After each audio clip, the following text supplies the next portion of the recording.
Le Brexit a pu sonner à ses débuts comme la fin d'une anomalie. L'exception insulaire, dérogatoire sur de nombreux points, prendrait fin, sortant du jeu décisionnel un pays empêcheur d'intégrer en rond.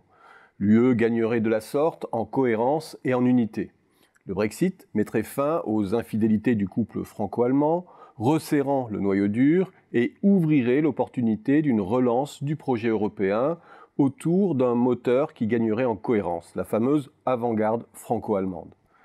Attardons-nous un instant sur cette idée de cohérence renforcée pour initier une relance du projet européen. L'UE sans le Royaume-Uni, c'est quoi ? C'est une France supposée être un trait d'union entre le Nord et le Sud, souhaitant relancer le projet d'une Europe politique autour d'un budget renforcé, autour de transferts entre régions et de projets d'investissement porteurs de croissance.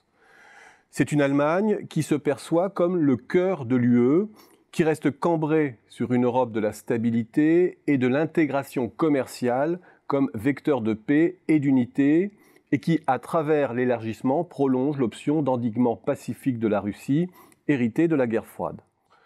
Ce couple ne s'est jamais bâti sur l'entente géopolitique ou économique, mais sur la complémentarité. Et c'est sur le dépassement de ses propres dissensions que s'est construit le compromis européen. Selon cette représentation, la France, trait d'union nord-sud, et l'Allemagne, pôle d'intégration nord-est, sont la cheville ouvrière de l'unité européenne. Dans ce partenariat coopétitif, le contrepoids britannique a été instrumenté par l'Allemagne pour freiner les projets étato-bureaucratiques français. Penser que la sortie du Royaume-Uni va ressouder le binôme et redonner une dynamique au projet est néanmoins un leurre. L'Europe a en son sein, avec la Pologne en chef de file et certains PECO, un contrepoids atlantiste, libéral et souverainiste qui prend le relais britannique avec une efficacité aussi redoutable et aussi utile à l'Allemagne.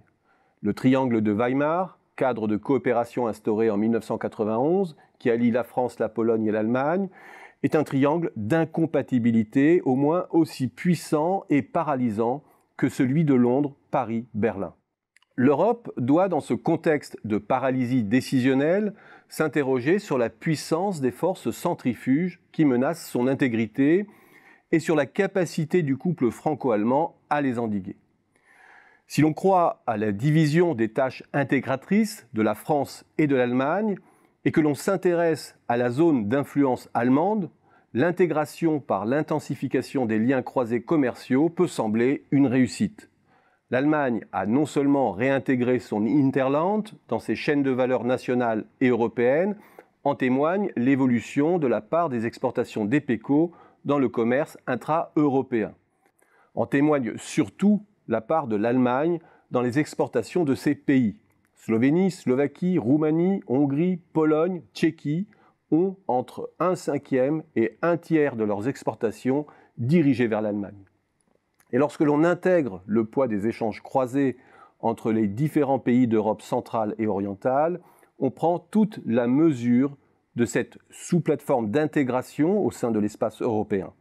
Tout cela est allé de pair avec un puissant mouvement de rattrapage des PIB par habitant et des coûts du travail. On pourrait penser, au regard de cela, que sur cette partie de l'UE, l'Allemagne a réussi sa mission d'intégration et d'homogénéisation de l'espace européen par le commerce et les règles.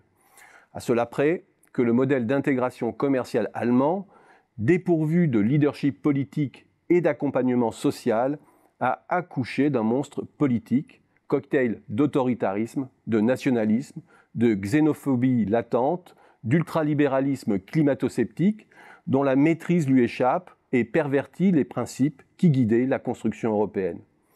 L'Allemagne, confrontée aujourd'hui à la perspective de son propre déclin industriel, risque de voir s'affaiblir son rôle de locomotive et son ascendant économique, perdant encore plus l'ascendant sur des PECO qui ont gagné en influence et ont pris le relais du Royaume-Uni comme cheval de Troie des États-Unis.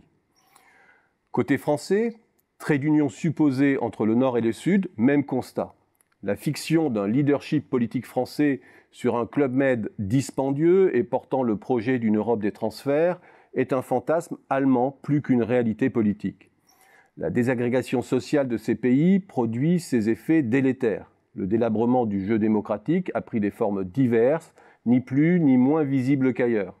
Surtout, chacun de ces pays joue sa carte politique propre, loin d'un esprit de club sous leadership français, non assumé d'ailleurs. La Grèce, en liquidation, cherche son salut du côté de la Chine, de la Russie et d'Israël, devenant notamment un maillon des voies commerciales chinoises en Europe. Le Portugal et l'Espagne jouent la carte du dumping. L'Italie, en perdition, s'engouffre inexorablement vers le repli nationaliste. Sans sursaut politique en vue, sans pivot intégrateur et moteur, l'Europe n'a ni les moyens ni la volonté de bâtir le contre-modèle coopératif face au Brexit. Et dans ce contexte, toutes les conditions sont réunies pour que ce dernier se transforme en maladie contagieuse pour l'UE.